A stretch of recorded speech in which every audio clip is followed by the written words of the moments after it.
Shalom and welcome to Mitzvah. This year is entitled Indispensable and Absolutely Dangerous Concept.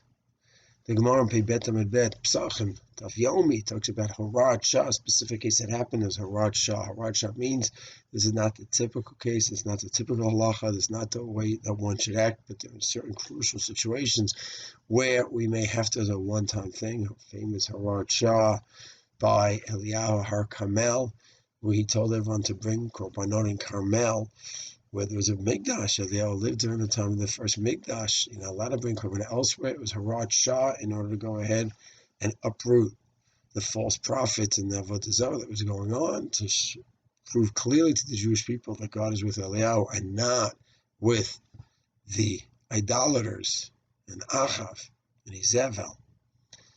But there's a dangerous concept here, because sometimes Posek or Rav could say something and it's in the name of Horaat Shaah, a temporary measure, and it can end up exploding and just becoming the permanent measure. And that needs to be analyzed case after case after case. Rav Eichenstein Shlita, Rosh Yeshiva Yad a few years ago, he mentioned this case regarding the way the Kolail world was set up in Israel. Is this supposed to be a permanent setup? Was this a post-Holocaust setup, Horaat Shaah, after the whole Torah world, the good percentage of the world was decimated, and then Horaat Shaah to go ahead and produce Torah again?